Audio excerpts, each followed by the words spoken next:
Good evening. Thank you. I'd like to welcome you and thank you for being here for the February 17th, 2026 monthly meeting of the County Commissioners here in Cumberland County. Thank you all for being here. I want to remind folks this is being streamed online at www.cumberlandcountyme.gev/live. So it is streamable if you choose to go in that route.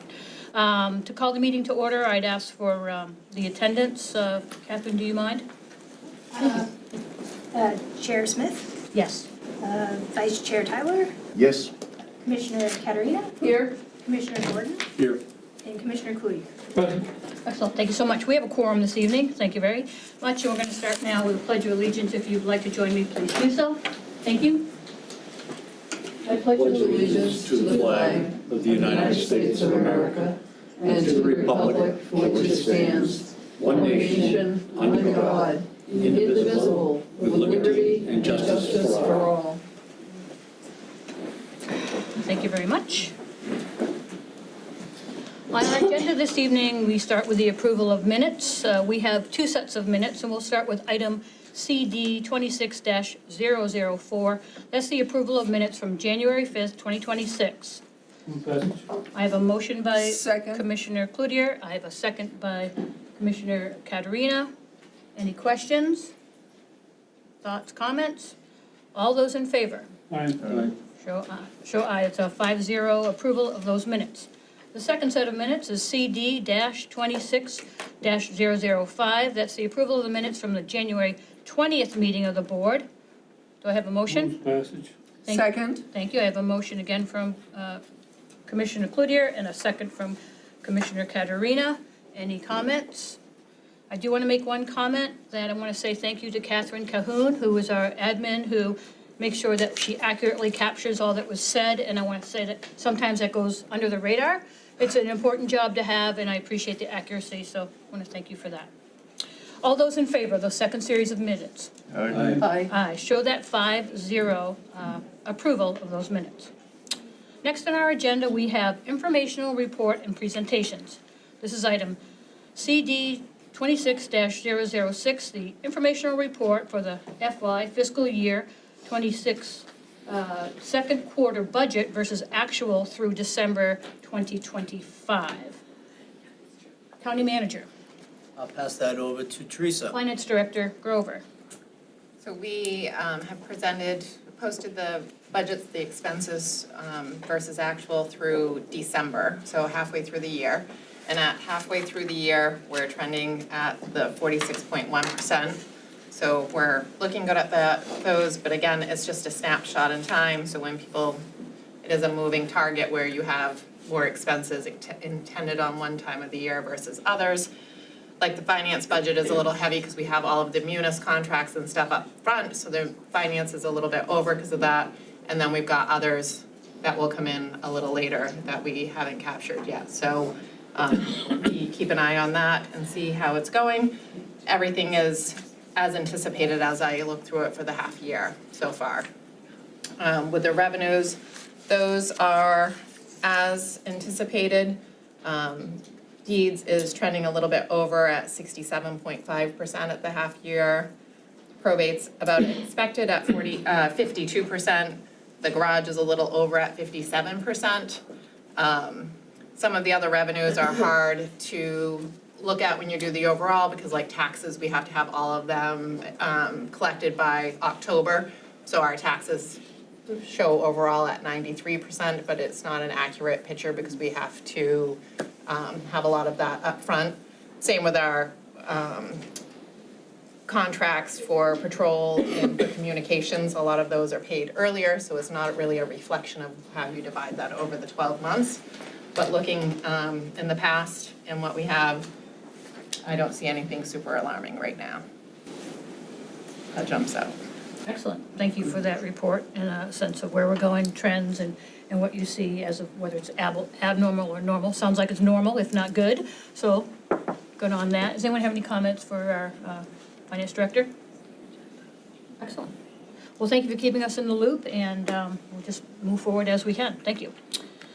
Next, we have comments from the public. This part of the meeting, we allow folks to come to the podium, state their name, their town where they're residing, and they have 3 minutes to speak to the commission. And I'll just remind folks that this is a time for us to listen and absorb what you're saying to us. Commissioners, the comments should be directed to the commissioners.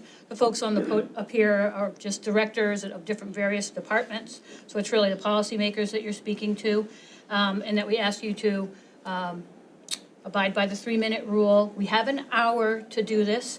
And if someone has never spoken before and you have, please be kind and let them have this opportunity if you want. But that's the way we run things. Did I cover everything? I think, oh, one last thing. If you have a cell phone, if you can turn it to silence, that would be great. And I think those are the basic rules of the road. And so if the first person would like to come up, again, state your name and your town. You'll have 3 minutes, and I don't have I can't see this, so someone will tell me if time runs out, because I can't see this. All right. We're starting at 5:36 for our public comment. Thank you for coming to the podium.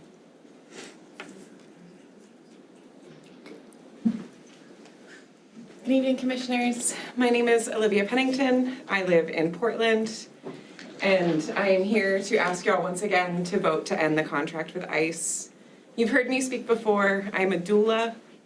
I primarily work with women living in the Francis Ward House, immigrant women who have crossed continents and crossed oceans to come here and give birth to their children in a place where their children can be safe, women who have survived genocides, women who are dedicated to raising their children in a place where they feel accepted and safe.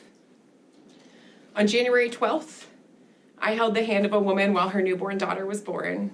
We danced together while she took her first breaths. We prayed over her together.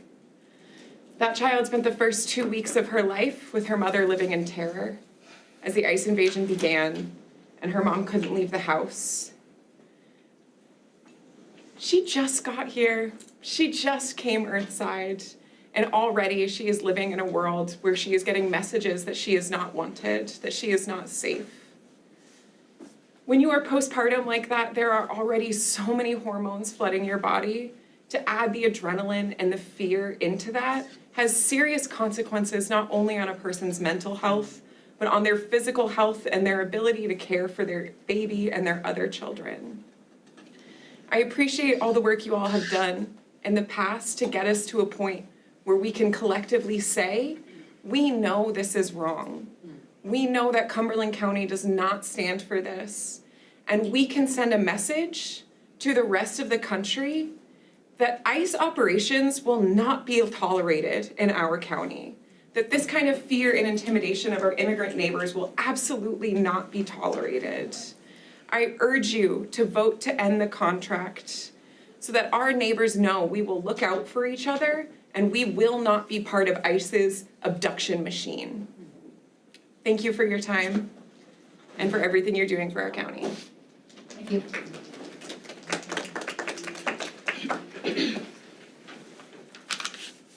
Hi, Good evening. good evening. My name is Heather Cron, and I live in Portland, Maine. On Wednesday, January 21st, shortly after 8:30 a.m., I arrived to Portland and found a parking spot in front of my office. I remember thinking how lucky I was. My colleague and I had carpooled. We finished our light conversation, gathered our belongings, and began transitioning into work mode. In the short time it took us to cross the street and pull out our phones to unlock the office building, someone across the street was apprehended and abducted by ICE agents. As we reached the office door, I heard someone screaming for help. Before I could even think, I dropped my bag and ran across the street to see what was happening. 4 ICE agents had surrounded a man, grabbed him, and thrown him into a car. As they approached, I shouted, "Señor, ¿cómo te llamas?" "Sir, what is your name?"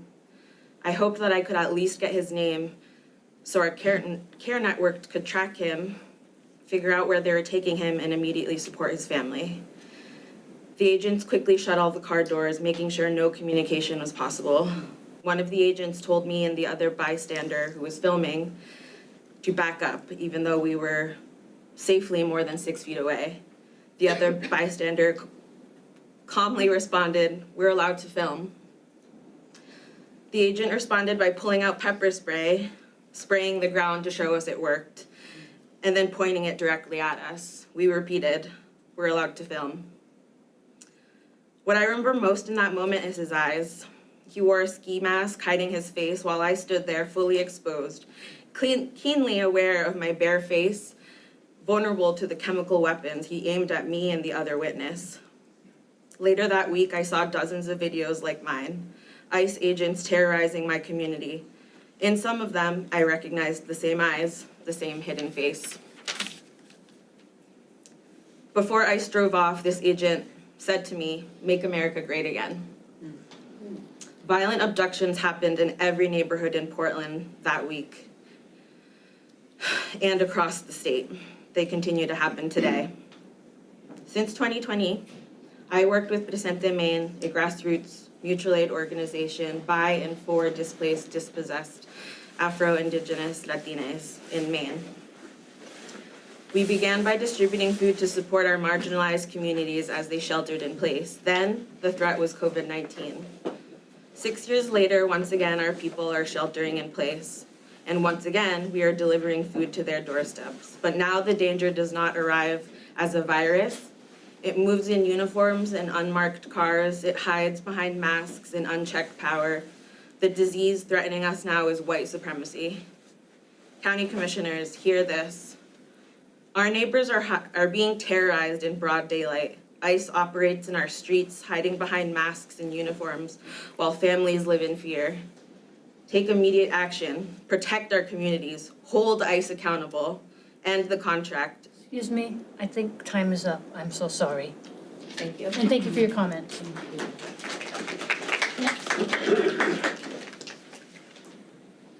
My name is Reverend Allison Smith, and I live in Harpswell, Maine. I want to thank Commissioner Smith and Commissioner Katerina for their courage, for their support of a safety of our community members. Commissioner Cloutier, Gordon, and Tyler, I want to ask you to hear the members of the community who have been here over and over and over again. I'm concerned that you are not listening to doulas and to social workers and to grandfathers and to mothers and to clergy and to social workers and to business leaders and to elected leaders. There is no need to have a contract with ICE now or in the future unless the goal of the commission is to make money on this horrendous and frankly racist policy that supports racial profiling at the expense of the community's safety. There's no reason to have this contract unless that's your goal.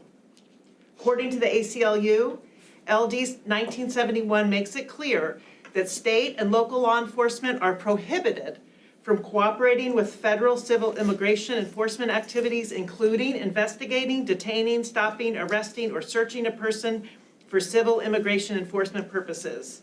The law prohibits it, and the law prohibits state and local law enforcement from detaining people on ICE hold requests. Yes, our Cumberland County Police will still comply with existing federal law and will investigate crimes and respond to judicial warrants. And yes, they will have to hold detainees maybe for 24 or 48 hours. But the contract means we hold these detainees almost indefinitely, and we do not have to do that. You know, we do not have to do that. But don't end the contract for me.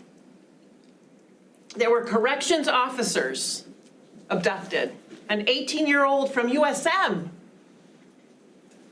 a father whose wife had just had an emergency C-section, a general contractor, a young man who was working 2 jobs as a direct support professional and at FedEx. I believe you morally owe it to those families to take a stand. You can do this. I know you can do it, and it's time. It's past time tonight. It's time. End the contract.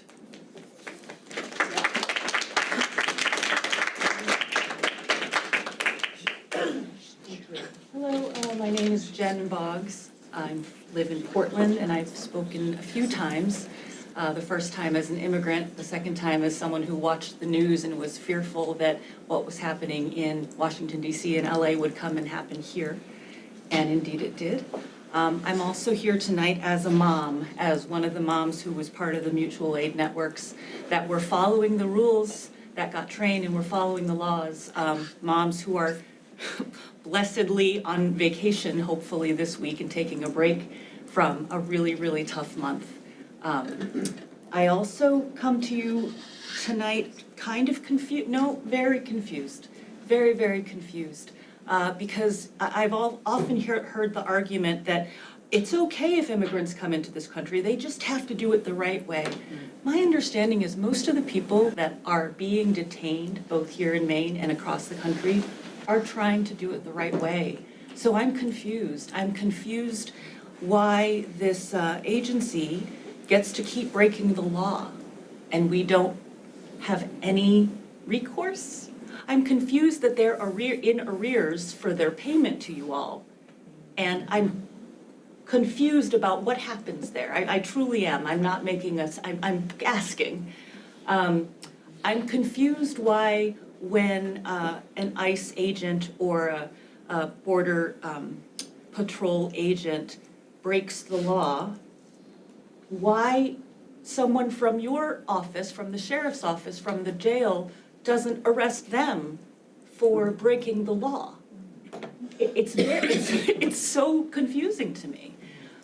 So I think we know what will happen because we've seen it happen. Now I fear that it's happening much more quietly than it was before. So mutual aid will be more difficult to help those folks who, again, most of which are following the law. So please help us to understand who gets to follow the law and who gets to break it. Because I've been doing it lawfully. I've been practicing my First Amendment right to come here, to protest, to assemble with my fellow Portlanders. But I don't think a lot of the things that these agents are doing are lawful. And I'd also like to put in a request to find out what has happened to these Mainers. Where are they? I would rather spend the money on that than on continuing with this contract that is working with an unlawful organization. It appears who will not pay you or who have not paid you. Thank you very much for listening to me.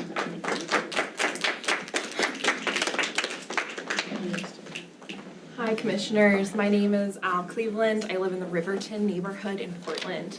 I was hoping tonight that I'll get a chance to see Sheriff Joyce and thank him for his reflections over the last few weeks, where he joined us in anger and frustration, calling these recent ICE raids Bush League policing. I know you all understand the stakes of what's happening. Your own staff are being abducted from their cars. Your staff and people are in danger. And you all have a responsibility to not only protect the staff of this county, but protect our communities. The first week of the raids, that Tuesday night, I joined you all as you talked through your budget for this upcoming year. That was a day after I witnessed ICE agents going through my neighborhood, scoping out my immigrant neighbors where they could be. And I came here for this meeting to talk about the budget and to talk about the ICE contract. That night I knew in my body that the evil was happening in our community. And I was so, so happy to hear Commissioner Cloutier that night speak so strongly in favor of ending the contract. I wish it was live streamed, I wish we had more people, but unfortunately we need to work on our democratic practices so folks can understand how strong you were that night about ending the contract. You spoke such moral vision that we needed in that day of the raids. And since then, I'm really confused about why the first order of business tonight isn't to end all county work with ICE after what we've seen. And I know that there's legal trouble. I know that the federal government is scary. They're scaring all of us on the streets in our neighborhoods, and I know they're scaring you. But I want to remind you, as much as we hear this, the county doesn't have jurisdiction, it doesn't matter. This county played a role in the deportation machine for the last few years, and this county continued to vote to allow ICE to use our jail. We all played a role in what just happened in our communities. We all played a role, and so now it is on us to right that wrong that we were all complicit in. And so I encourage all of you to not just finally end the contract with ICE for good, prevent them forever coming back into our county jail, which you all know you have the power to do, you have the ability to do it, and you have a county manager who's so brilliant with budgets, he gave you the exact path towards how we're gonna do it. You need to be brave, and you need to make sure ICE doesn't get any of the more of the records that they're taking from this county. Fight back legally in every single possible way because you have the backing of your constituents. We're here to support you through all the messiness that is to come when you take the position that your community has demonstrated to you over and over again. Your job as elected officials is to listen to your people, and we have been telling you loud and clear for months what we want. End all county collaboration with ICE now. Thank you.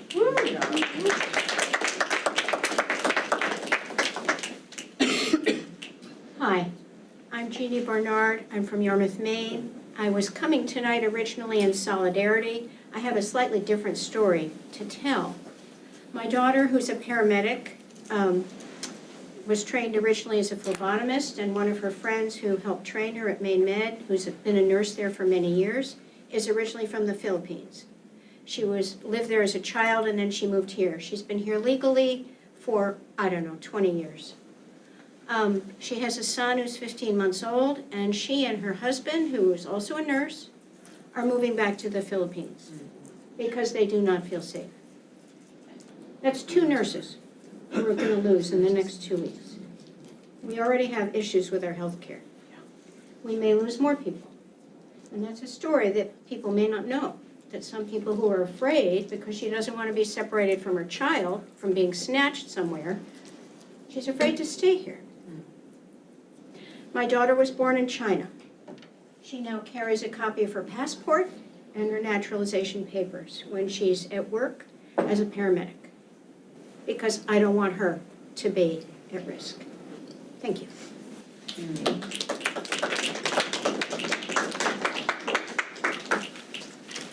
Good evening, my name is May Surmanian from Portland.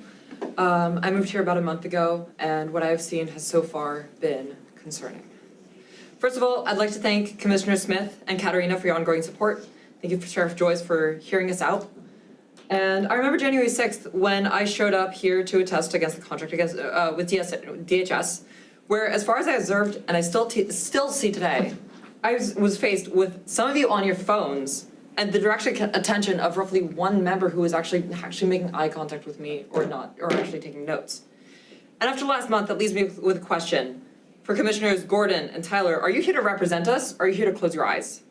Before I continue, I ask for your attention not just for me, but for the countless stories of people that you represent, people who have been terrorized by this. Last January, we were left with a pat on the back and still no action. We put off consideration for ending the contract for a separate meeting which never happened. And today, we see the result of you having maintained that contract.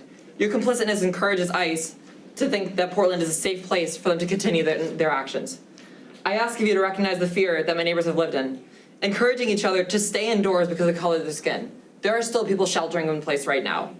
Pepper spraying peaceful observers, telling them they are on a list for observing. Drawing guns on one of my friends who was a peaceful observer that did not intervene. Is this your idea for safety in Portland? Is this your idea of peace in Portland? Lawful enforcement? Because as far as I'm aware, it sounds like one side is not peaceful here. While DHS has pulled their inmates out, you still have that contract with them that encourages them to stay here. Give your citizens consideration. Give your people consideration, and our community the safety that we need. The future is in your hands, and I ask to end the contract.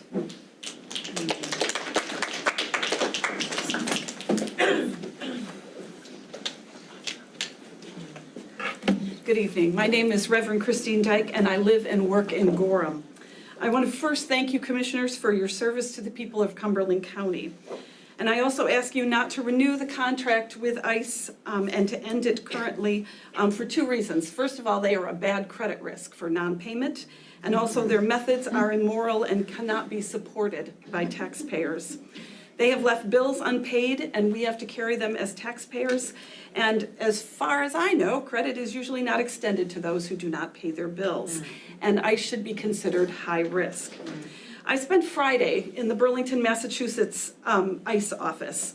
I counted 60 untagged new Chevy Tahoes in the parking lot with stickers on them that valued them at $65,000 each.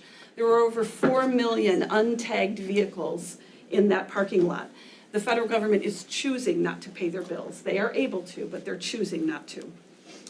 And as I was in the ICE office on Friday, I was there to pay a $4,000 bond for an asylum seeker who was abducted from an appointment that ICE created with less than 24 hours notice a month ago after he had checked in at ICE just that week before. First, Greater Portland Family Promise paid $3,500. Family Promise is a nonprofit, to just get a bond hearing for them, and then they are also the ones that put together the $4,000 check that I carried that day. So one man, $7,500, just to get him out when he was following all the rules. So they are extorting money from us. We have a second dad that had stayed with us at church also, because we had transitional housing for asylum seekers. He was actually transferred to Missouri. So we are trying to figure out how to get somebody at a church in Missouri when hopefully he has his bond hearing out. And then we've discovered they've taken all their ID from them and they're in different cities. So we can't even fly him home if we manage to get him out. So they are extracting fees. It is a form of extortion. And I do not want to support the immoral extortion actions with our tax dollars. So I ask you to end the contract and not renew. Thank you.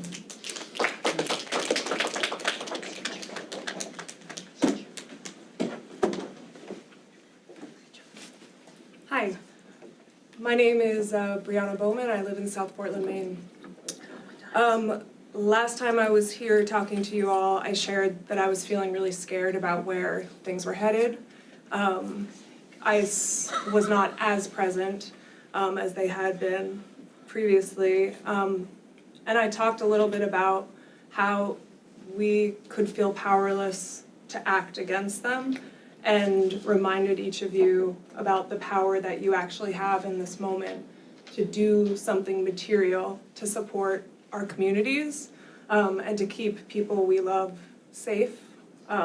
Unfortunately, we know what happened as a result of that meeting, and since then we've seen the violence and thuggery of ICE land more intensely here. I think we're far past the point of thinking any of this could, for any reason, be a good idea.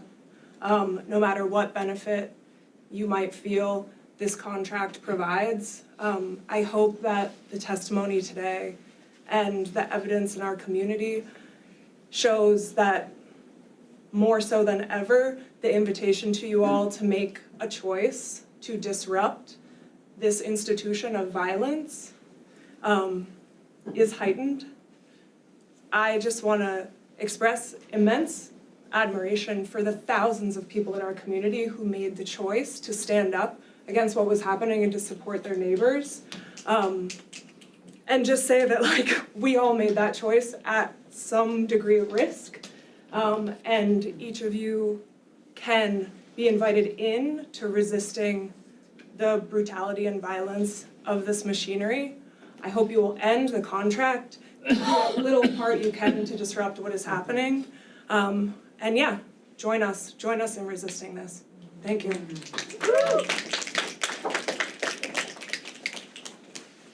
Good evening, Commissioners. My name is Todd Cretion, 1917 Washington Avenue here in Portland. At this point, I'm not sure what else there is to be said. ICE is a fascist militia, which is out of control. It is kidnapping innocent people, terrorizing them, stealing their documents, deporting them to dangerous situations.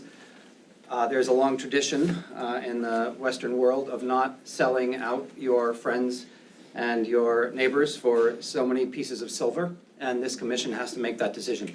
There's not much more to say. This is a dangerous fascist militia, and you must cut all ties now. If that costs a few $100,000, then the people of Cumberland County, I feel confident, will stand up and pay that without blinking an eye. And if you do not have the courage of your convictions, we are going to come back here in March, and I am sad to say that this might be the last commissioners meeting that goes on for some time without hundreds of people sitting in here with you, because it is enough. These people are rampaging through the streets. I don't even want to tell you what it has been like in the Portland schools for the last 5 weeks. The terror of 7, 8, 9-year-olds and parents who are still disappeared. This is who we are collaborating with. It must stop now. Some of you have already made the decision to stop it. Some of you are sitting on the fence. Some of you are not even sure where the fence is. Now is the time to find that fence, get on the right side of it, do the right thing, stand up with your community, and if you do, we will have your back, and tens of thousands and hundreds of thousands of people in Cumberland County will have your back. The time for equivocation is over. The time for decisive action is now. ICE is a fascist militia. You must cut ties with ICE. Thank you very much.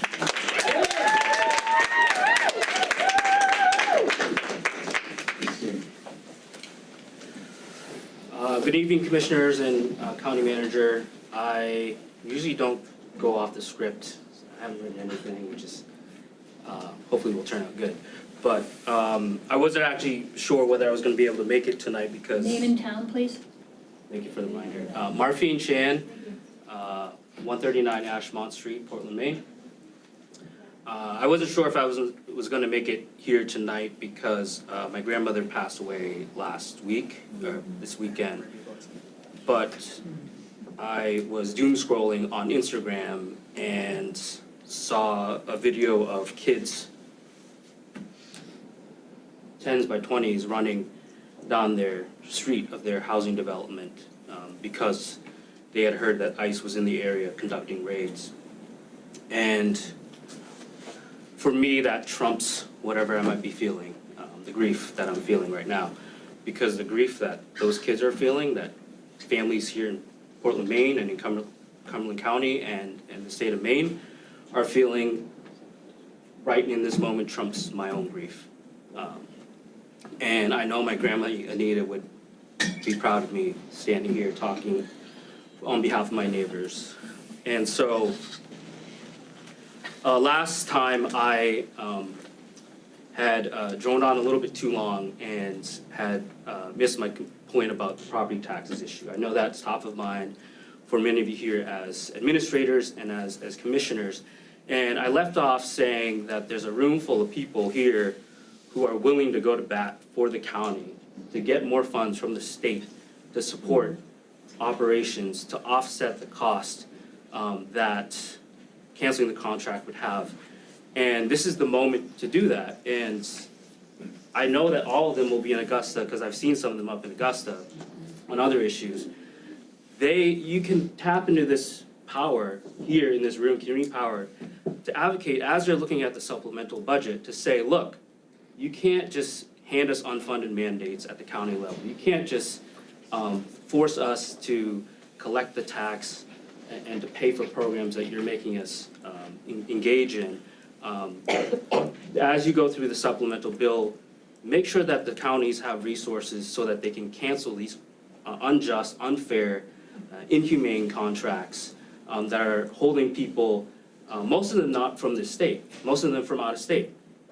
And so I just want to make that point out is right now you have a lot of community power here, and I want you to tap into this power to say to the state, Governor Mills, whoever it might be, that you need to fund counties more so that we don't have to face these impossible choices.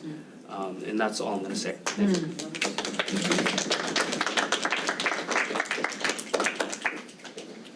Hello, I'm Eric Nathanson. I live in Scarborough. I work here in Portland and in Westbrook.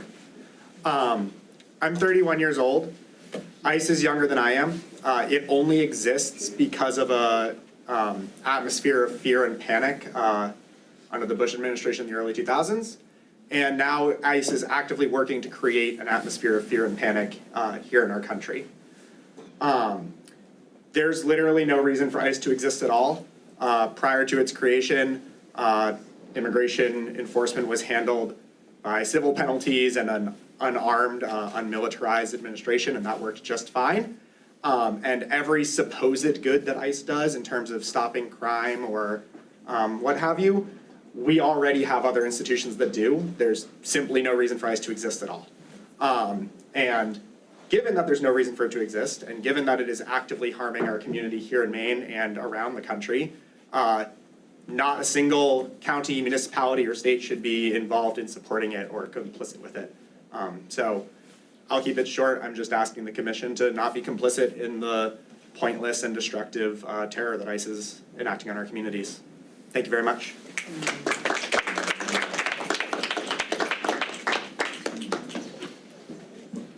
Good evening. My name is Pearl Kugler. I live here in Portland.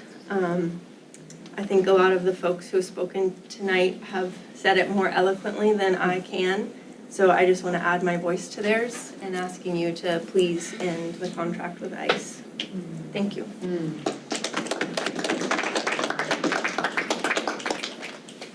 Hi there, I'm Caitlin O'Connell, I live in Portland. I'm standing with many people tonight asking you to end the contract with ICE. I think the time to have done this was long, long before this moment. And I think this moment of ICE having taken the detainees who are being held in Cumberland County Jail, they're no longer there. This is the next right time to act to end this contract once and for all. And there's not just one thread of actions to hold accountability to dismantle a violent presence in our communities, and this is one thread that you all have the decision and the capability to contribute your voices and your heart to end this contract with Cumberland County Jail, and I really hope that you do the right thing. There are a lot of people in our community are counting on you, and I stand with many to ask you to end this contract. Thank you.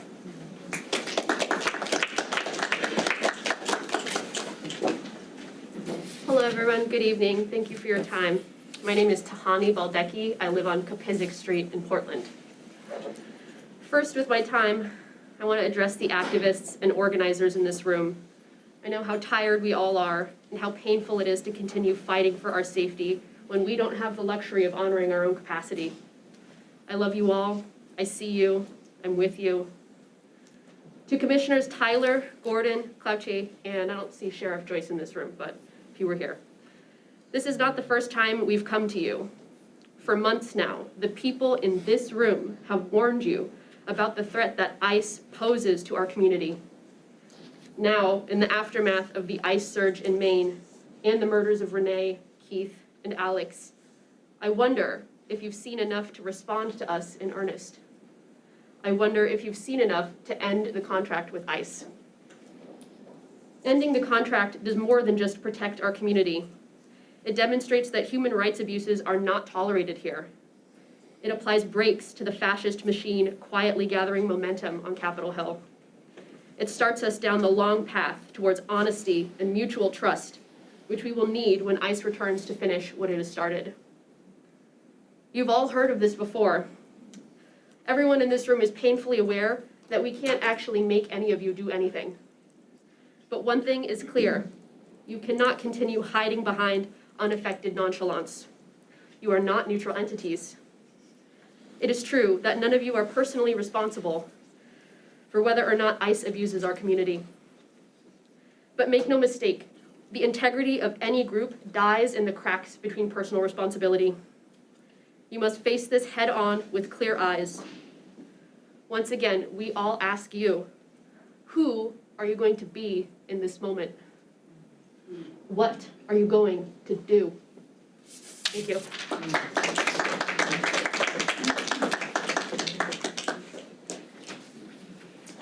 Hello everyone. My name is Josie, Josie Colt. I live in Portland. I am adding my voice to the many voices here urging you to end Cumberland County's contract with ICE. The ripple effect of the surge of ICE over the past year has been immense. So much fear in our community. When I say community, I mean I mean, our students, our teachers, I work in the school system, I mean, my neighbors. Yeah, it's been profound. And there are people outside singing songs of resistance. It's not just this room. And your decision here will affect many, many people in the future, whether we live in fear, whether we live in violence, or whether we live in a community that feels safe. And I'm urging you to please consider the lives and the well-beings of this community. Thank you.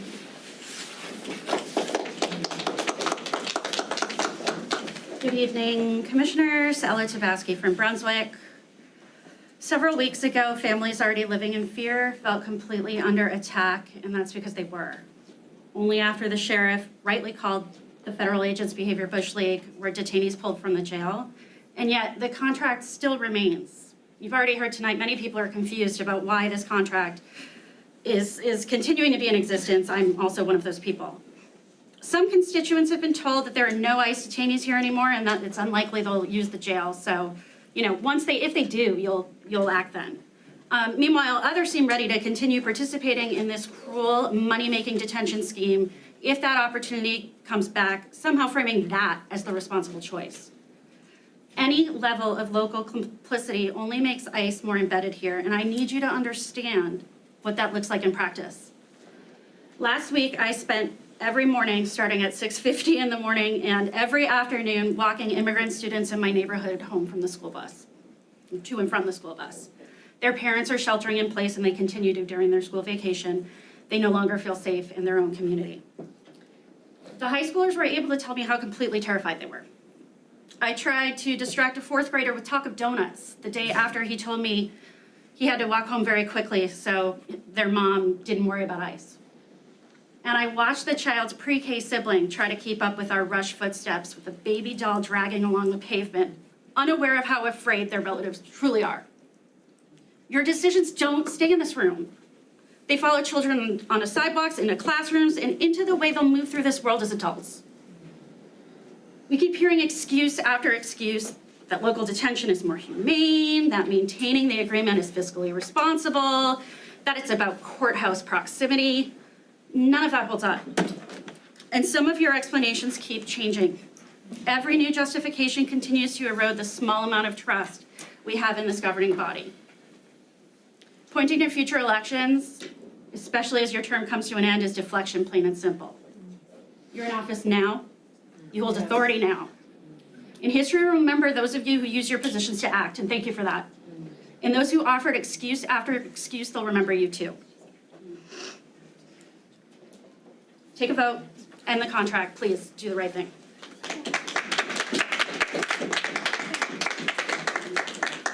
Good evening. My name is Kathy McPherson. I'm from Wyndham, Maine. I'm here to add my voice to the others. I work at an elementary school in Wyndham, and this is not a Portland problem only. It isn't the cities that they're terrorizing. We have many students that have not been in school, and I work in an elementary school. They are scared. It's everywhere.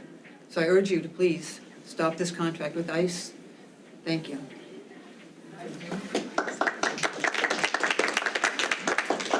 Good evening, I'm Kate McPherson. I also live in Wyndham.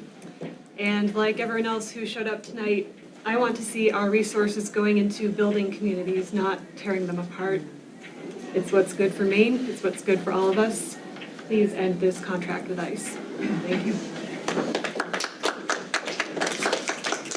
Hi, my name's Jessie Everett. I live in Cumberland now. My family immigrated here to Maine. My father's line came from England in the 1600s, and my mother's line came from Italy in the 1900s. Almost everyone in this room is a recent immigrant to Maine. I imagine there could be one or two people who are Indigenous. I actually grew up very close to this Northgate Plaza. I would ride my bike down here to get ice cream. And I had a pretty idyllic childhood because, in part, this was a very safe community. My parents could let us go ride down for ice cream. I don't feel safe here anymore. And the more recent immigrants are being absolutely terrorized, okay? I work at a local emergency department as a nurse, and I can tell you that on the ground, people are feeling the continued ICE presence, and they are still afraid. I took care of a patient 2 days ago. She is a recent immigrant. She had given birth recently, and she had a very serious kidney infection. But she did not come to the emergency department via ambulance because she was afraid of the attention that could draw to her. So she had a friend bring her in, despite her severe infection. She's now hospitalized. Yesterday I was driving in Brunswick. I saw a clearly marked Border Patrol agent pulled off on the side of Route 1. Brunswick's pretty far from the border, and ICE doesn't have any role in traffic law enforcement. So I wonder what Border Control is doing on the side of the road on Route 1 in Brunswick. This is new. This isn't what our communities used to be like. And is this what we want our communities to become? This affects our friends, our family, our neighbors. This affects me because my sister-in-law is a Colombian immigrant. She lives in Massachusetts. She came here legally, she's documented, she followed all of the proper channels.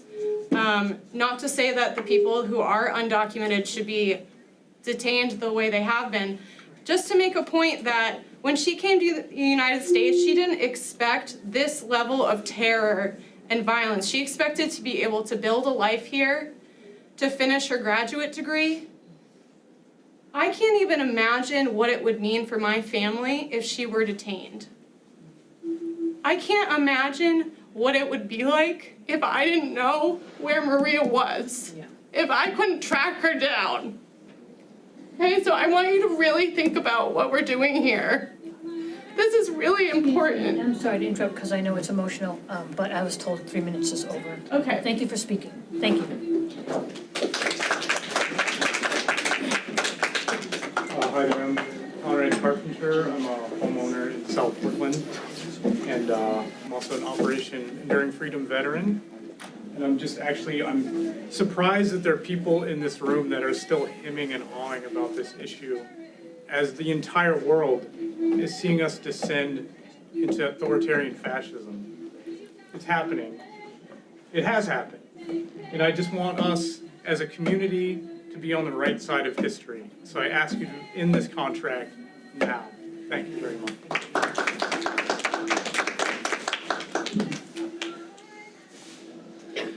Hello, my name is Steve Carroll. I'm a resident of Portland, and I'm a Portland public school teacher. Many of us have given testimony on the contract to you multiple times. We have stressed multiple times that ICE is a brutish paramilitary force that instills fear and terror into our communities. I spoke last month as a teacher about the trauma that is inflicted on my students. My point then was a fear that they carried into school with them. This before the surge. During the surge, well, many of them did not even come to school. And now, that fear and trauma remains with them.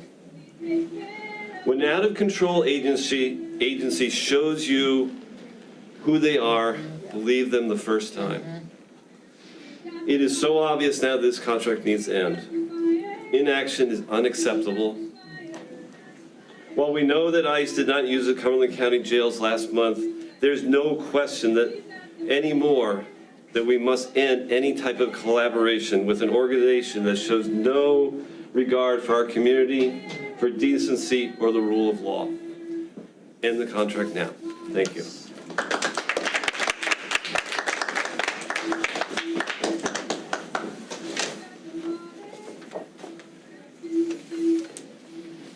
Good evening, Commissioners. My name is Sue Anderson. I'm a Portland resident. I'm also a Portland Public School teacher at Deering High School. And it's school vacation week this week, but rather than being away on vacation, I prioritize being here to urge you once again to end the contract with ICE. The last weeks of school have been the hardest of my career. The hardest. I'm a 20-plus year teacher. Due to the terror of the surge, I had days of looking out at a sea of empty chairs. It's heartbreaking and it's unconscionable for students to be fearful of attending school. So I ask you, will Cumberland County defend democracy? Will Cumberland County defend decency? By maintaining the contract with ICE, we strengthen the national deportation machine that is terrorizing my students' families and communities across our country. I urge you to end the contract now, because it's by resisting county by county that we stop the lawless violence and build a future of decency and democracy. Thank you.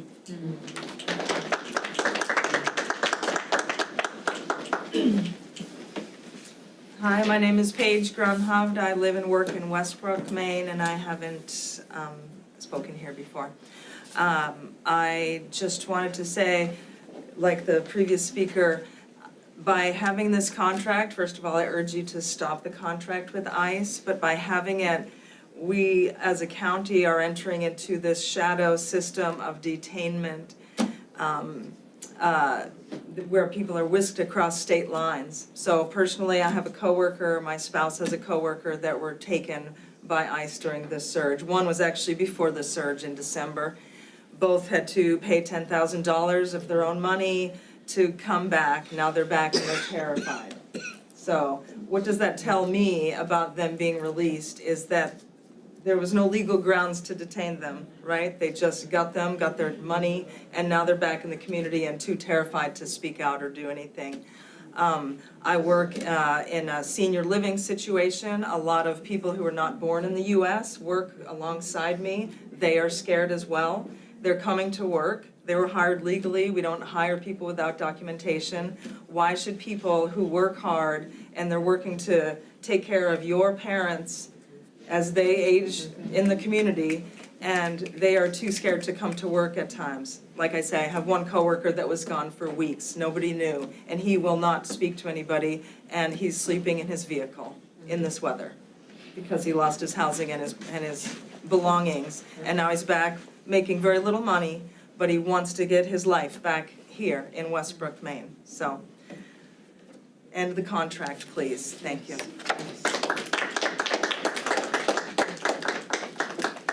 Hello, my name is Michael Sedgwick. I live in Pownell, Maine right now. And when I was growing up, I grew up in Auburn, and not far away from Auburn is Lewiston. You may be aware that Lewiston has a rich history of immigration, being French-Canadian and also Somalian immigrants who really came and revitalized our town not that long ago. And it seems a little short-sighted that we would threaten our community members who want to come here and make a better life for themselves with detention and deportation back to a place they were trying to get away from. Why? They're having a hard time. They come here, they want to do something better. They want a better life for themselves, and that's all they want. That's really all they want. So why should we participate in making their lives harder? I don't think we should. And I think if any of you have French-Canadian ancestry, which good chance some of you do, you might understand that a little personally. And, you know, the Somalian people came to Lewiston and they made that town breathe again. And now we got immigrants coming from all over for different reasons, coming all over our state. And that's what we need more of, is people breathing life into our state, being people in community, and helping each other out. You know, and having a facility in wherever it is, we don't need that in our state. We don't want to participate in Donald Trump's regime of terror. We don't want to participate in that.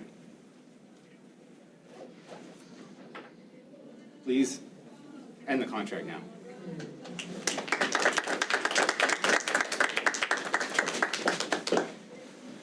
Hi there, my name is Rachel Flayinger. I'm the founder of Activate Maine. And I want to speak to maybe for the tens of thousands of people who visit the website every month to find out how they can stop actions like this. People want to trust our government again. They want to feel safe. They want to believe the government and people when they say they're going to do something. But we don't. We can no longer trust anything you say, which is unfortunate because I'm sure you're here in good faith. Just in the neighborhood yesterday, there was a SWAT team who were serving a warrant. It sent the whole neighborhood into terror, the whole neighborhood. And what happened? Everybody, the police said, no, we're here for a warrant. We're issuing a warrant. Nobody believed them. We don't even believe our own police, who we're supposed to have protecting us. We want to trust again. And we want people who came here to seek asylum out of war-torn countries not to live in the same environment they left. We are re-traumatizing people. We are pushing them into hiding. They are losing their money. They are behind. They're losing their places to live. And then what are we doing? We are working harder, giving our money to support these people, and then everybody's behind. This is horrible on every level. We want to trust. We want to be safe.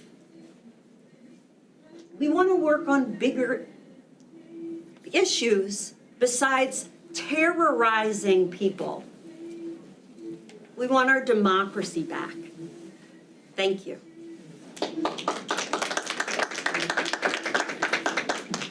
Everybody knows we've got about maybe time for 3 to 4 more speakers, then I'll be up. Thank you.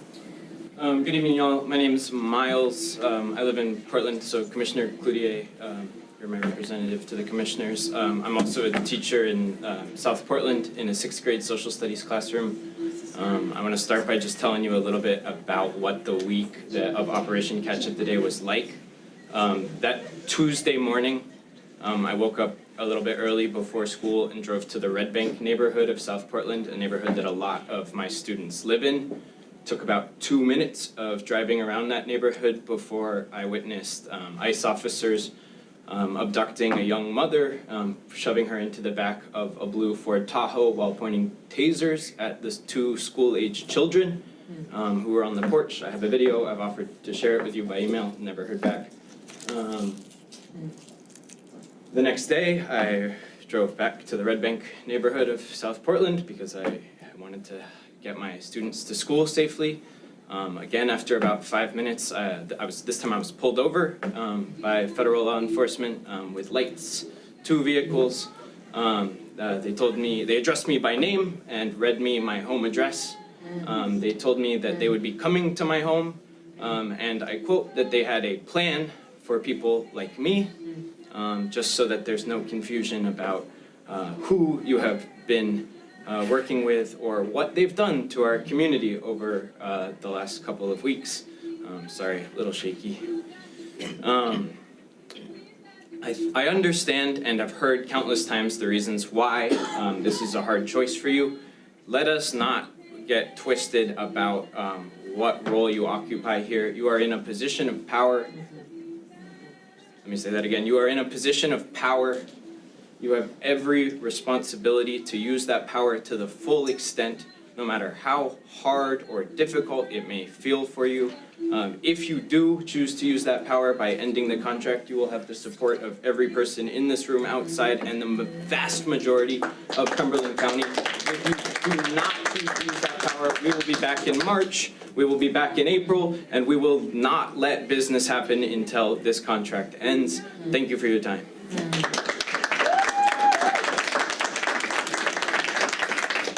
Hi, my name is Molly Pacone. I live right down the street from here, actually. I walked here today. I don't want to take time away from my neighbors here, so I'm just adding my voice here to urge you to end the contract, listen to your constituents. We have a lot to say, and I know that, you know, you guys are listening. So that's all. Thank you. My name is Wes Pelletier. I'm the City Councilor of Portland for District 2. I'm reading a letter that you've gotten in your inboxes from a number of elected representatives throughout the county. So as elected officials representing constituents in Cumberland County, we're calling on you to immediately end Cumberland County's cooperation with ICE.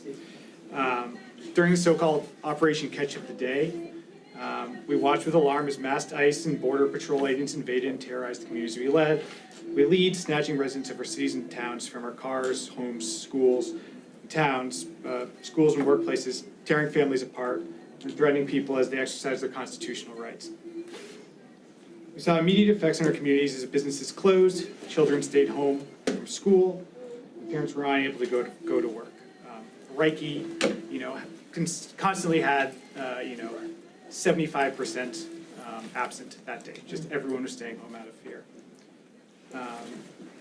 This terror not only violated the core constitutional protections that we have all sworn to uphold, but it struck at the core of what makes Cumberland County special, which is our diversity and our strong community ties.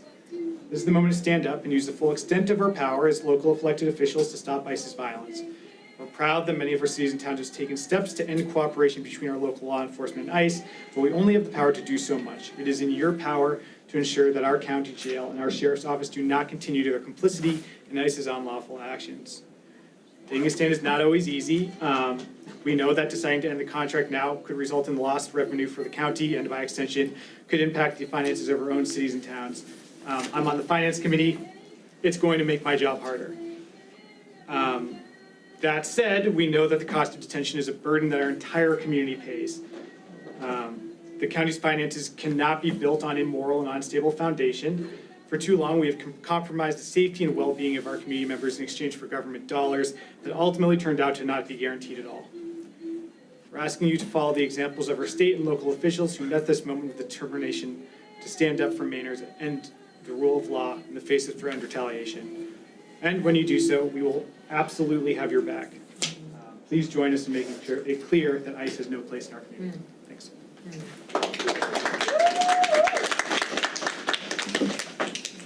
Hey Commissioners, it's me again. Back again to ask you to end the contract. Can you keep your name and town, please? My name's Nori, I live in Portland. Gonna keep it brief. You've heard all you need to hear over and over and over again. I'm just here to ask you, what in God's name will it take for you to listen to the people that it is your job to represent? We have given you so many opportunities. ICE will be back. They didn't leave, and they will continue to use you as their pawns until you are wise enough to refuse.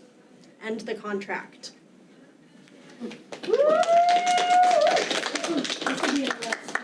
We finish up on our hour based on 5:36 start. Thank you. Yeah, I'm Emily Parker. I live in Portland. I'm a minister called in the Unitarian Universalist faith, and I also work for Restorative Justice Project Maine. And in the end, you've heard all the reasons, just in the interest of the safety and well-being of our community, and on behalf of the communities that I serve and also the communities that take care of me, I urge you to end the contract with ICE. Thank you. Thank you very much. Okay, next, I believe is it 5:36? 6:36. We have one more, 3-more-minute period. Last person like to speak.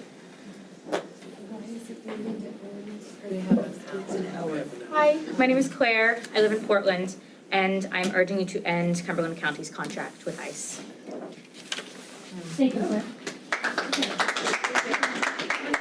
want to thank everyone for speaking this evening.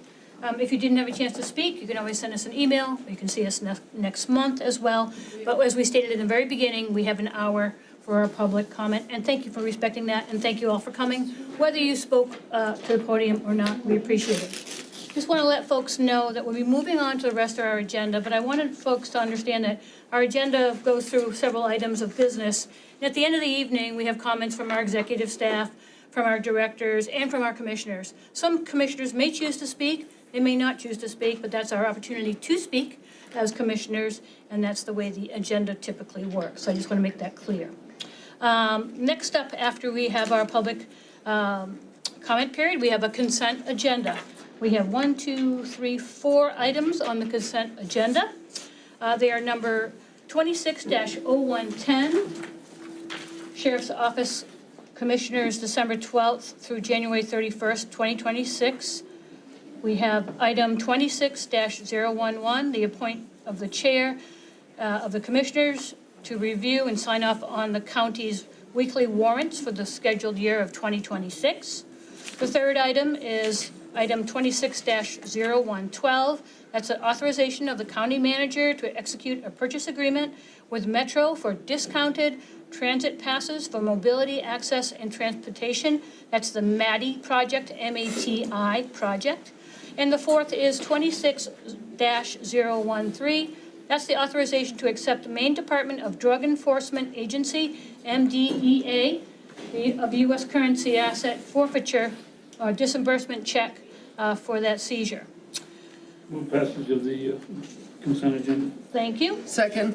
I have a motion by Commissioner Cloutier, a second by Commissioner Caterina for the consent agenda. Any questions, comments from commissioners? Seeing you, yes? Yes, Commissioner Gordon. Item 26011, I'd like to move that to the business, to the business. To new business? Sure. Anyone want to, is everyone okay with that? No objection. Great, thank you. I have All a right. question. Yep. I'm sorry. Yep. On 26013, through the chair, may I ask the manager a question? Sure.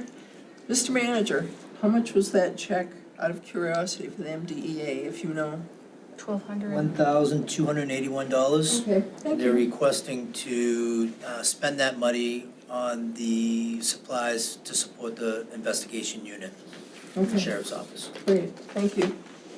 Excellent. Any other questions on these items for consent agenda? And I also want to make a motion or make sure that we move 26013 to new business. I think I need a motion for that.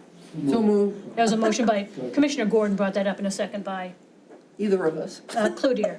A motion by, second by Cloutier, that that's moved down to new business. Thank you.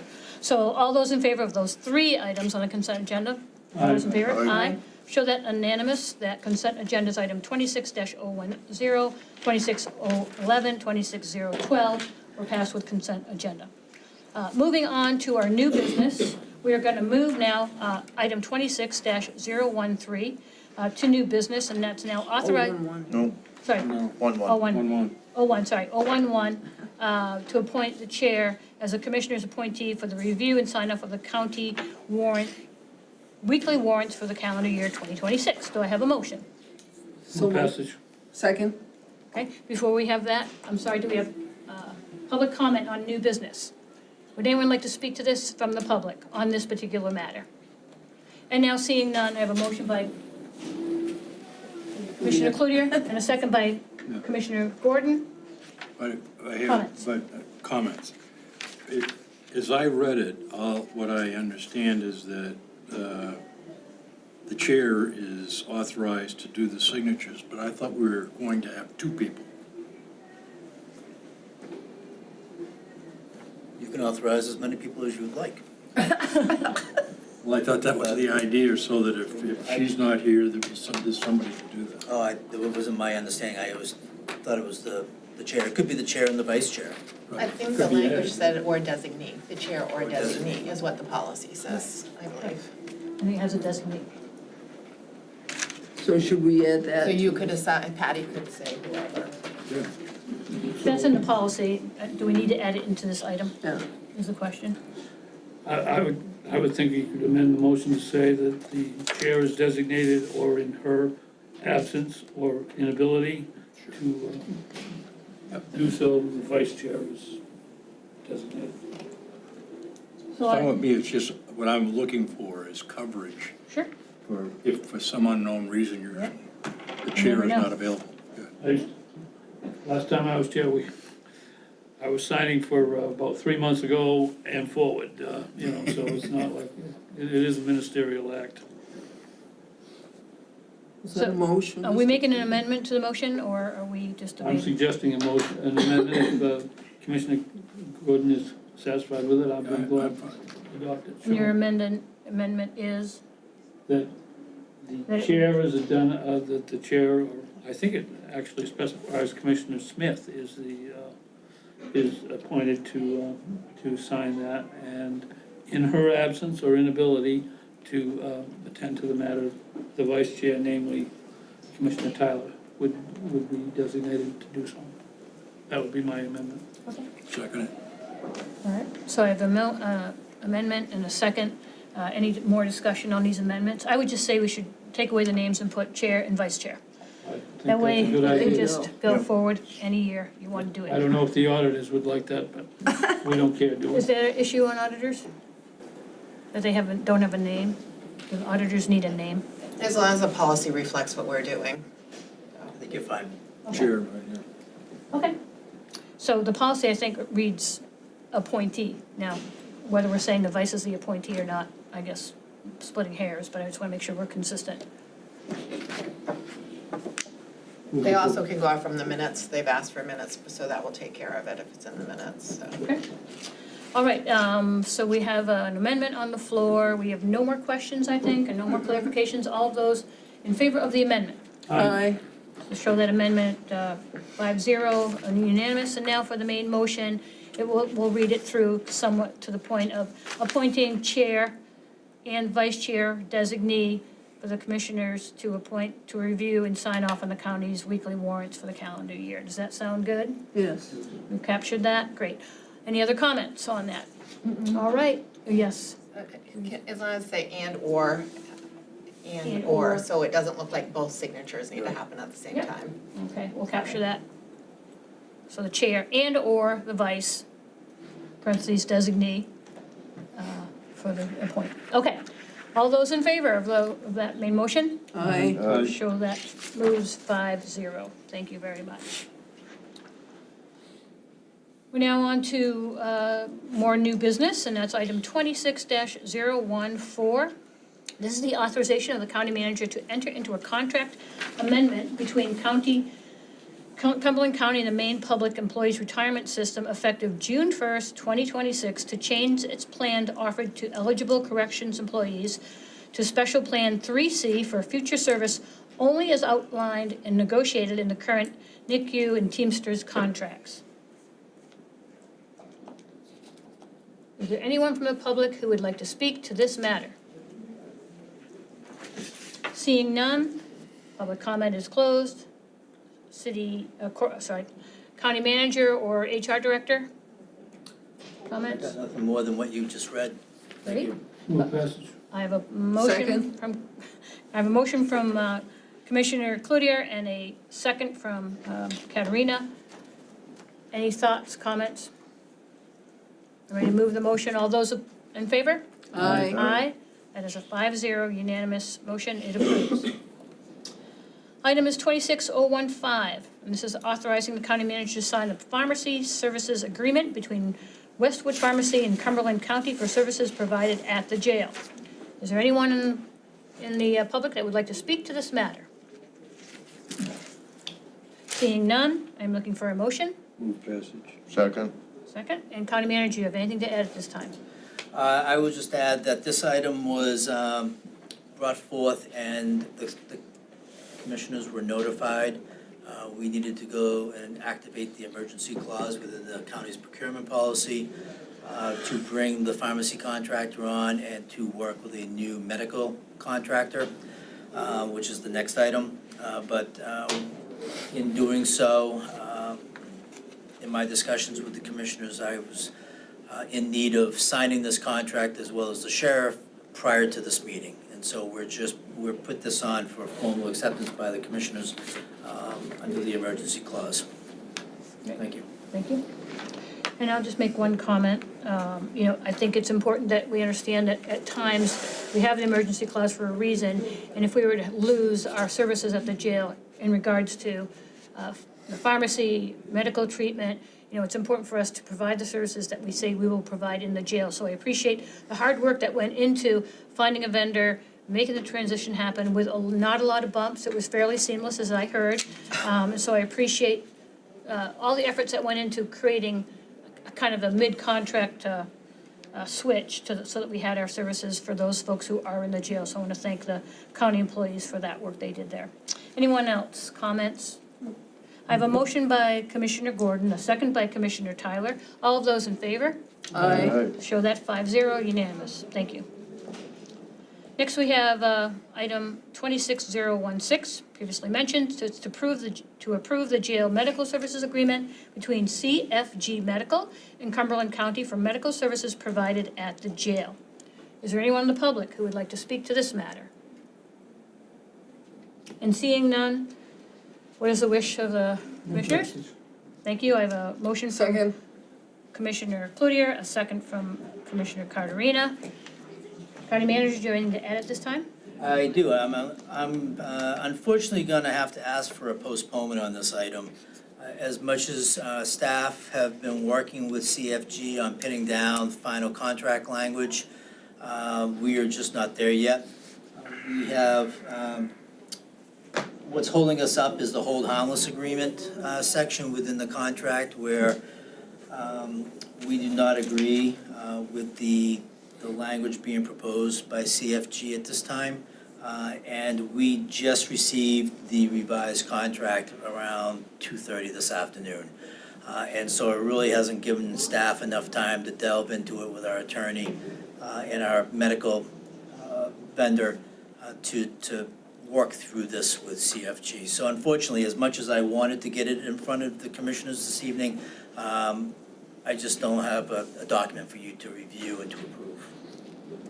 I would move we table it till the March meeting. Thank you. Thank you for the update from County Manager. So I have a motion to table by Commissioner Tyler and a second by Commissioner Cloutier. Any discussion on the tabling? Seeing none? All those in favor of the table? Aye. Moved, 5-0. It passes for the table of this item. That's all we have for our business this evening. Next, we have comments from the executive staff. I guess we'll start counterclockwise. Director of Human Resources, would you like to speak? I don't have anything. No updates? This evening, no. Okay, great. Thank you. Catherine, you're all set. Thank you very much. And going around the room, Finance Director, anything from you? We've survived year end with 1099s, W-2s, working on 1095s to get out. And we've got the workers' comp audit deadline by the end of the week. So we're busy on all different ends still. So wrapping up the audit, we just got the GFOA audit had been done by the end of the year, but the federal audit just got done. So I've got to post that to the clearinghouse for the federal awards for grants. And it has been posted to the state auditor's website now as well. So. I have a quick question around the workers' comp audit. Yes. When that comes through, do we receive like a experience mod, like from that, a new rate for the Yes. coming years? Can you explain a little bit more about that? I know that's a big topic. I think Amy can actually explain a little bit more about the mod rating. So I have with the classifications, but the mod rating I think is more in the HR. There's a look-back period that takes into account, we've had really high mod rate that I don't see any significant injuries falling off, so I think it'll maintain at a high rate. For a couple of years, probably? Yes. Because it's a rolling? Yeah. Okay. Okay. Unfortunately. Thank you for that Sorry. not great news, but I Yeah. just had to ask because I need to know, or want Yeah. to know. Okay, thank you very much from both of you. And County Manager, anything from you this evening? This evening, county staff continued to work with the bond advisor and bond counsel on lining up the FY26 bond to go out to sale end of March, early April. This Thursday, we have ratings calls with Moody's and S&P. That will kind of kick off the process in going out to sales once we get our ratings. So we're hoping that everything looks good and stays pat right where it is for rating purposes. And I think we're going out at a good time, interest rate wise, from what we hear from our advisor. With that, we're working on a couple of RFPs that are coming in. One of them has to do with the jail roof, that those prices seem to be coming in pretty good, that we received today. The other is the fire alarm at the county jail. Both those items will be coming forward to your March meeting. With that, I'll have my comments, but thank you. Thank you. Comments from the county commissioners. I guess I'll start to my right. Thank you. Are you gonna cover legislature? I can, Well, or you can. Go ahead, you can do it. Legislature issues are a little bit daunting right now. One of the issues that we've got is the item with the registry. And it appears that the state wants to pass the bill as constructed, and which would mean that all counties will be getting a lesser amount from their registries than present. Right now, it's 10% of the transfer tax, and that'll be lowered so that it will support building structures and shelters for the homeless, which is very laudable and necessary. What they're not understanding is that by shifting the tax so that the counties are paying for it, it comes out of their 10%, that automatically transfers it to the property tax because that's the only other source of income, which I think is too bad. In the 90% that the state gets, 20% of that has funds that go to the general fund, and many of those funds are uncommitted. Why they're taking it from us, being part of the counties, and not from the uncommitted general funds that they've got, it's just a quandary. It's the counties are being put into a position where we're suffering loss of revenue from the state by 1,000 cuts. And to me, it's wrong. And it's something that the counties are going to have to get together, and maybe make an issue out of what mandates are and how the Constitution requires that they be handled. Because this certainly is not boding well for our form of government. Let's see, there was the second thing, but I guess that was the more important one. Thank you. Sure. Thank you very much for that update and sobering information always. State. Yes, Connie, Commissioner. Don't have much to say tonight. I know Jim and I are going to Gray coming up in a few weeks. The town's beginning to question the budget process, not the process we do, but where it's going.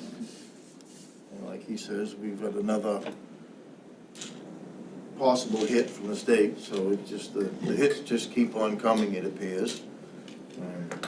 But yeah, no, it's going to be an interesting spring when it comes to the budget process in all these towns. Because I'm hearing from selectmen and town councilors that they're not having fun. Understood. That's it. Great. Thank you very much.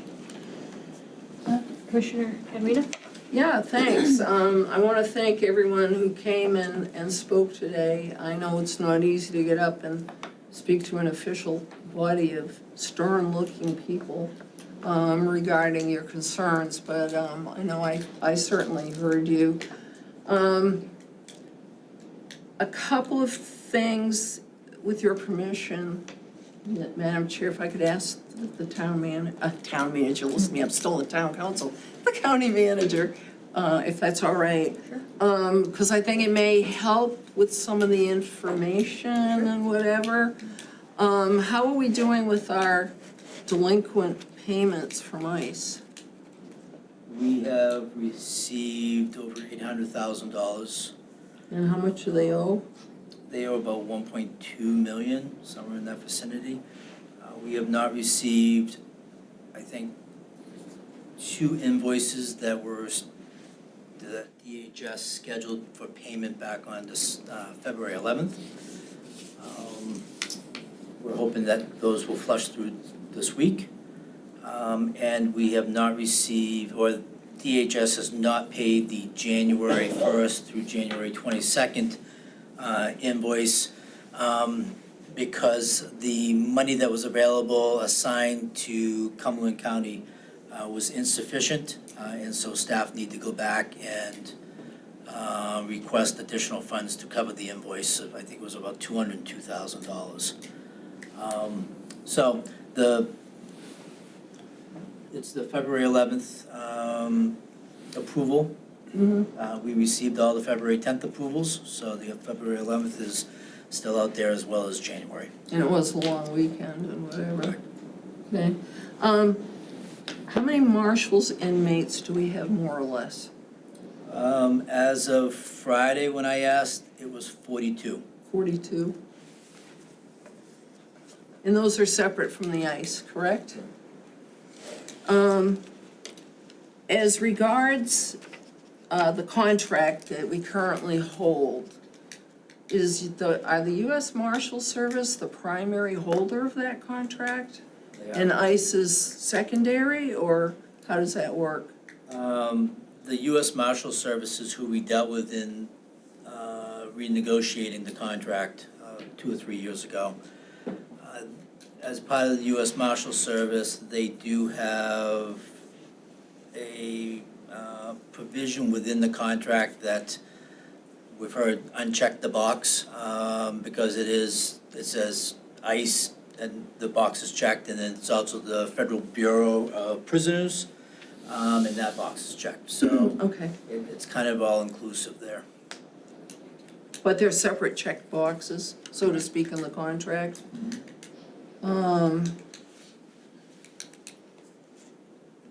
If we were to renegotiate a contract without ICE included, to whom would well, first of all, who would do it?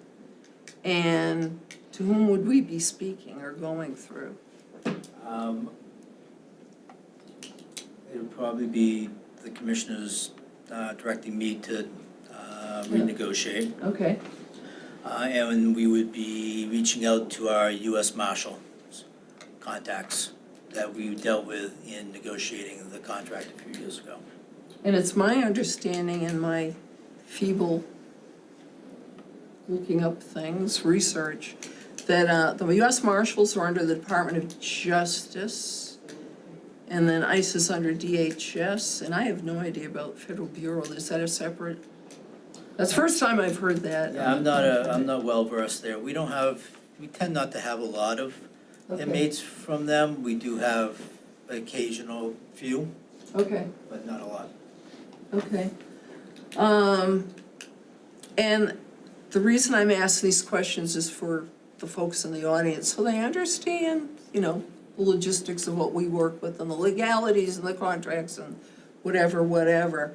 Plus for my own edification, appreciate knowing, the numbers there. I can speak only for myself and for no one else sitting here at the table. I have come to the conclusion that, as you already know, I supported canceling the contract, but I would just as soon move forward sooner rather than later to get rid of ICE as I don't know what the word would be, they're under this U.S. Marshals contract. I have a concern, though. I don't mind keeping the U.S. Marshals contract because that's Department of Justice. It has to do with the federal court system, and we have a federal court here in Portland. So, whatever we can do with that, that's why I was asking what would it take, who do you talk to, whatever. Just, again, as much for your edification, people who are listening, either here or at home. I will tell you, as Commissioner Gordon put it so succinctly, the state's killing us with, what do they call it, 1,000 cuts? Which, it's mind-boggling how they, meaning legislators, don't understand how the county system works.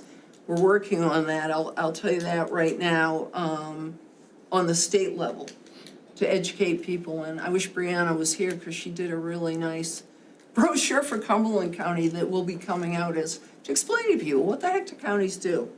That being said, one of the speakers spoke about, getting some of the folks who are concerned about the contract with ICE involved in state funding and the legislation that we're dealing with. Our county jail is woefully underfunded as a state pays us, they pay us a nightly fee like a motel, which is really strange, but that's how it goes.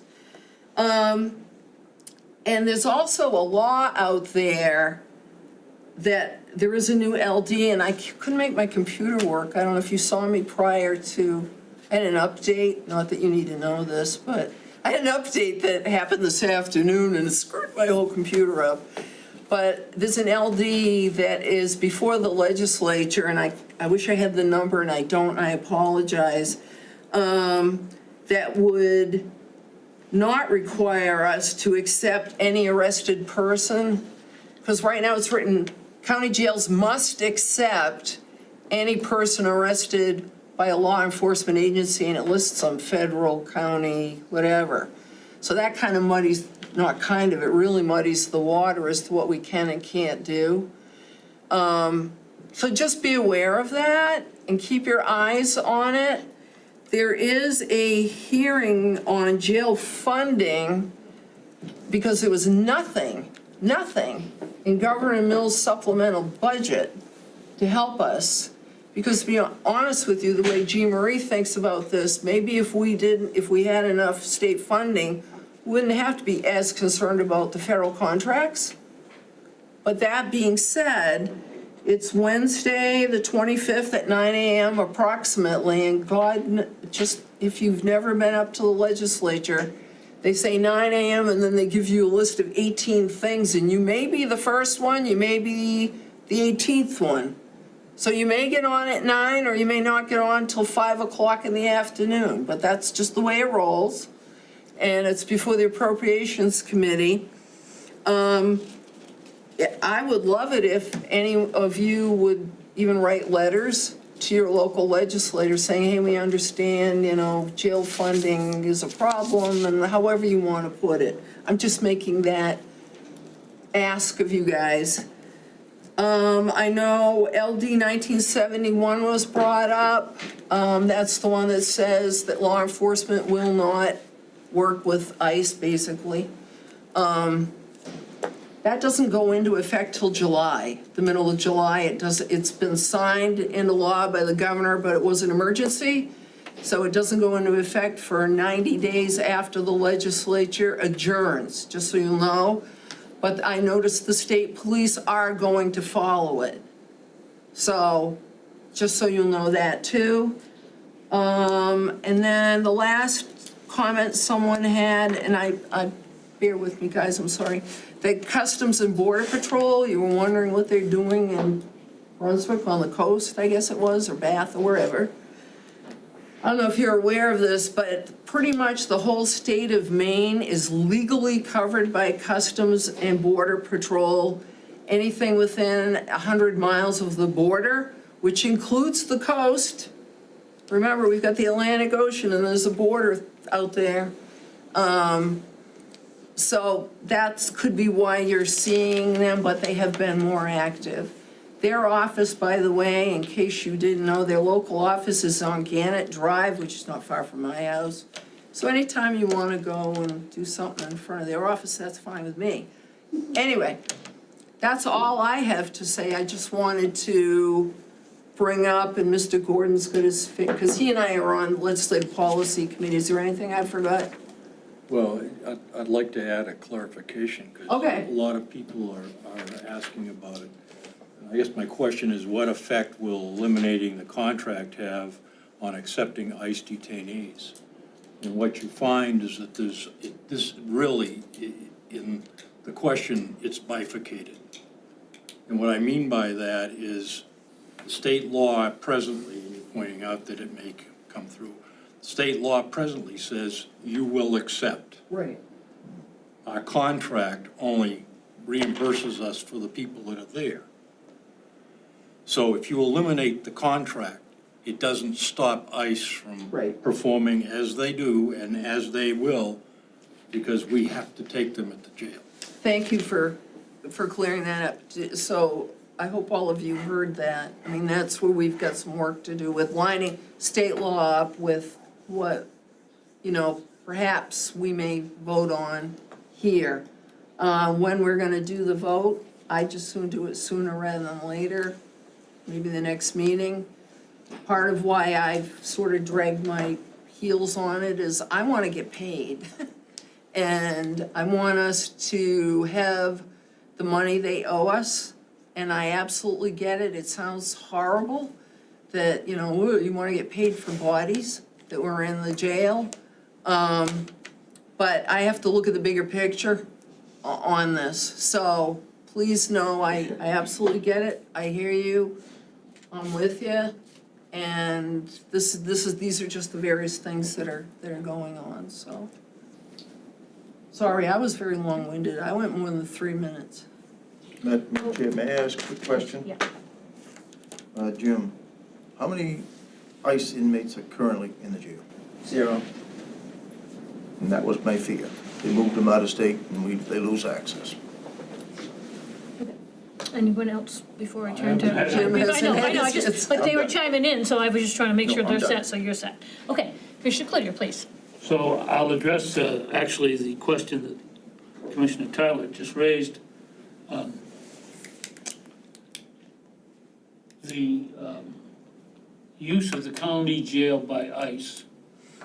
Originally, our consultant, frankly, a very qualified woman, told us that it would not be wise to preemptively avoid the contract because the people that were incarcerated in the jail had access to excellent support from a variety of legal sources that exist in Portland.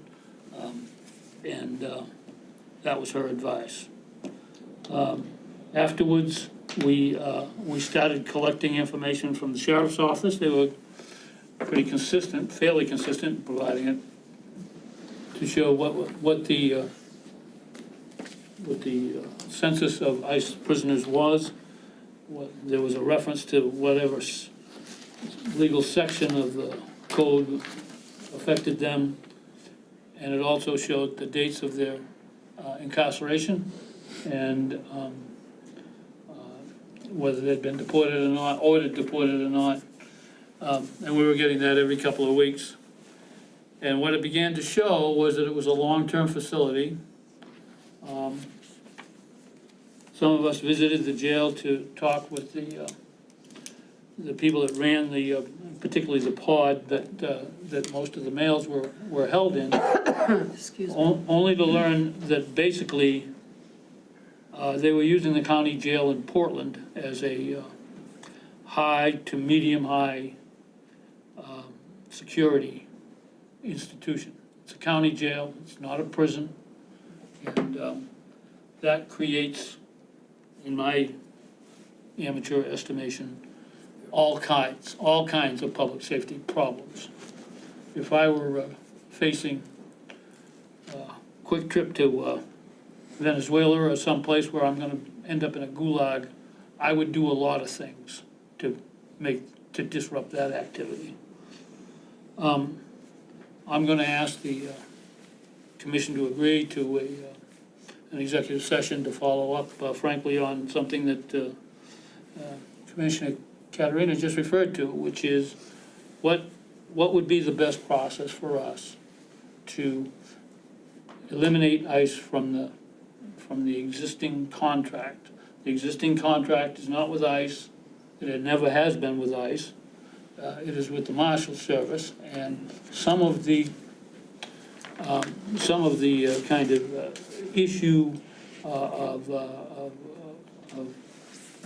working together on the federal system, which are people have been sensitive to is whether the Marshal Service would feel compelled to eliminate their aspect, their role, and in fact, our staff has told us more than once that they were firmly convinced that would be the terminate, if we tried to get rid of ICE, that would terminate the contract, and that would be that. Because the Marshal Service would feel obliged to step back. Since ICE has pulled out, and they did it a few weeks ago now, and incidentally, there was going to be a meeting earlier this month after ICE pulled out. The next purpose of anything we might do here probably started to focus more on the additional issues that we want to address, or I think we should address, related to following up on what the state has done that will become effective in July, which imposes significant collars on and legal authority to impose significant collars on any cooperation with ICE that does not flow from a judicial order. And a judicial order is a writ from a judge, and they don't seem to be very eager to issue those writs these days, given what has happened nationally, and we all know what that is. So I would ask that we have an executive session ahead of our meeting next month to discuss the approach that we would take to seeking to have ICE voluntarily removed from the contract, and if we can't accomplish that in some timely manner, then we would have a decision to make, and we would know where we stand related to that. All that having been said, I am glad to hear from everybody, but I think it's important for us to be much more realistic about what this means. It means we can cancel the contract. I myself do not care a bit about the money. There's a contract every year. I mean, there's a budget every year. We're gonna talk about what that's gonna be here after we adjourn our meeting tonight. But the latest and greatest is, there was a summary on the news a few nights ago about what the budget is for ICE and what the budget is for the Border Patrol. You should know that the Border Patrol was actually the entity that was far more active in 2004 and 2005 in Maine. In 2004, the Border Patrol made 90% of the seizures, and there was about 1,000 of them. There was another 1,000 in 2025, and they were about 65 or 70%, and ICE was the rest. The budget that has already been approved for these two operations for this year and next year is $170 billion total. The ambition of the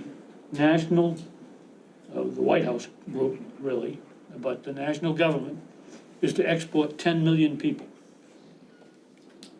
That amounts to $17,000 per person.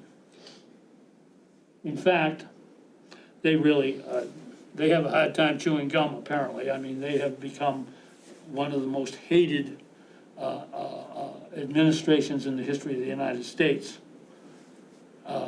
But they still quite capably could export a million people. That would be a huge amount. That's at $170,000 per person. They have a tremendous amount of money. They have a gigantic amount of money. That means that we're in this for the long haul. We have other things we're gonna have to do. And so that's where I'm coming from. I hope we have an executive session. I know you people have been really focused on checking the box of getting rid of ICE. we are not getting rid of ICE. They have untold amounts of money. They are a bunch of thugs in a lot of ways. They are one of the worst.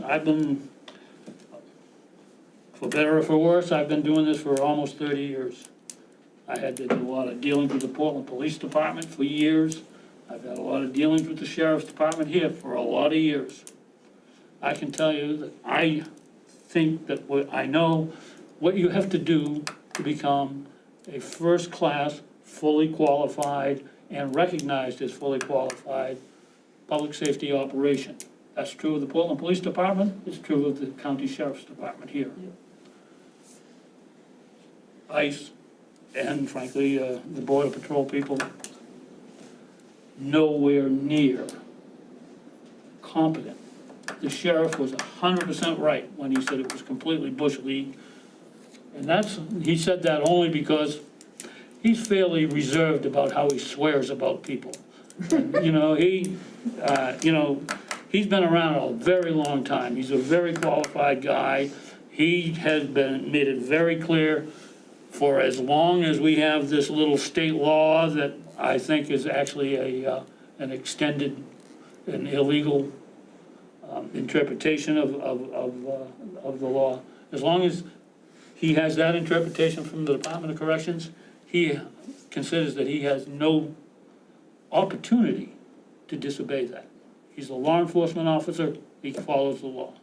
So that's part of the quandary we're in. I am actually very glad that ICE has finally pulled out of the jail. What happens next is actually we need more strategy. We need to know better because they have a tremendous amount of resources to devote to this, and it's going to go on for another year and a half at least. So I'm sure people are looking at me. My family knows I'm about as close to a communist as you're going to find that ever won an election in Maine, and they can't understand how I have continued to do this in ways that people really don't seem to have understood. But the real problem is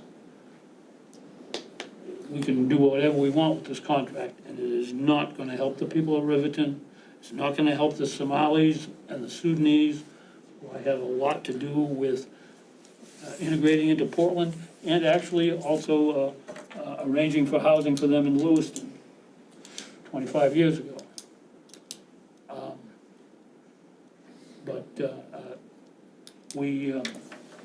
We have this one consolation. Sometimes I had dealings with a doctor and a member of my family, and had to do a surgery once, and he came out of the surgery. He was on an infant, and he came out of the surgery and he said,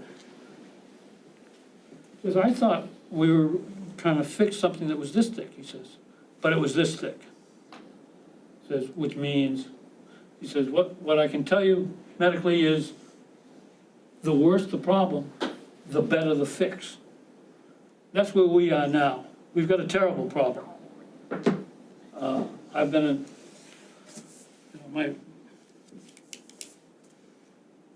my first volunteer effort was when I was 16. I had to hitchhike from South Portland in to try to get Ken Curtis reelected governor, and he made it by 500 votes.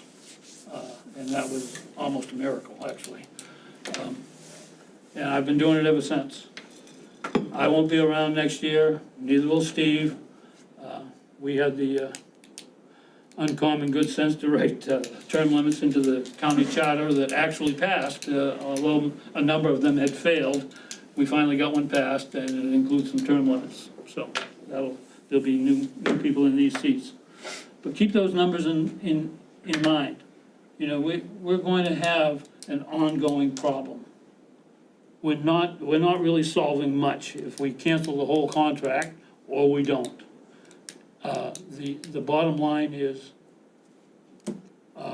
we have to find ways to cope, and You know, we saw what the people in Minnesota did. You know, the price that was paid by the people of Minnesota should not be minimized. It was a tremendous thing, and it was brutal in every way you can think of, and that includes the cold. So, like I say, I would like to proceed with this, but I also think it's now time for us to think about what else we could do. That's all I got. Thank you. Well, I'll finish out with just a few comments. I'll try to keep it brief. Certainly, it's been a complicated issue. I want to thank all the folks who have come this meeting, last meeting, the meeting before that, all the way back to August. Clearly, the commitment is there to have a safe community and to really take a look at what's happening. And all I want to say is that it's beyond me on a moral standpoint that we are supporting whoever we are with ICE. And granted, ICE is out of the jail. That's a good thing. But I think having a contract with them says something about the commission. That's my own feeling. And I honestly think that I look in the mirror and I say, I don't want to be part of this.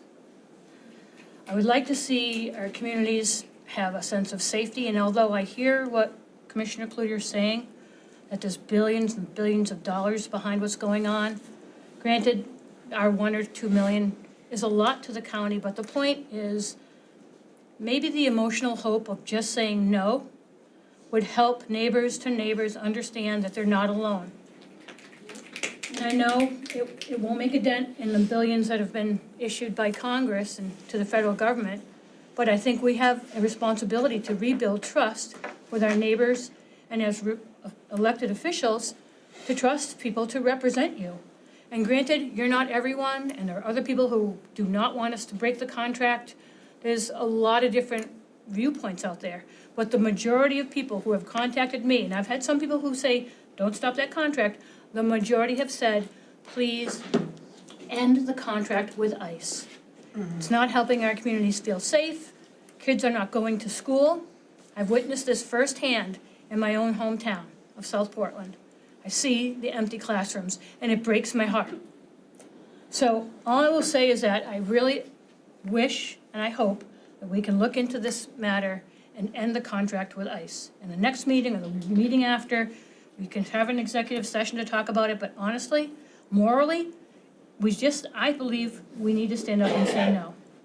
Rebuild the trust we have with our elected citizens who believe in us, who say they voted for you for a reason, and this is the reason why. So, thank you for listening, thank you for coming. I'm gonna now ask for a motion for adjournment.